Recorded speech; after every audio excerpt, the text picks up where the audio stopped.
Alassane Ouattara, chef de l'État sortant, a choisi la veille de l'indépendance du pays dans la traditionnelle adresse à la nation pour annoncer sa décision de se porter candidat à la prochaine élection présidentielle.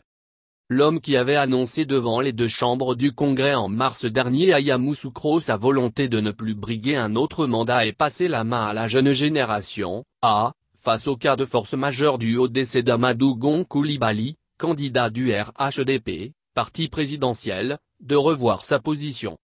Alassane Ouattara a donc annoncé le 6 août dernier qu'il sera bel et bien candidat du RHDP, comme souhaité par ses partisans qui ont multiplié des appels pour que le chef de l'État se porte candidat.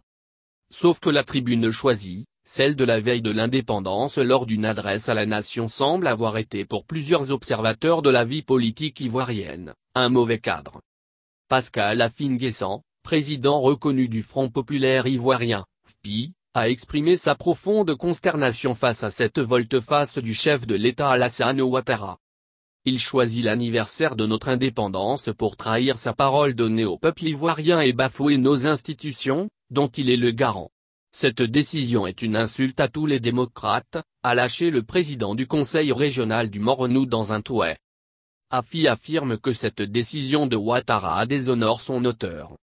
Notre chère Côte d'Ivoire est une fois encore malheureusement un contre-exemple pour toute l'Afrique.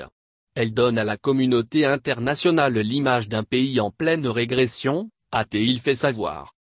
Enfin, Affi-N'Guessan fait remarquer que la victoire du FPI dans les urnes permettra de bâtir une démocratie réelle, mature et inclusive dans laquelle il n'y aura pas d'hommes supposés providentiels mais des présidents au service du peuple qui se passeront tranquillement le flambeau à l'issue d'élections apaisées.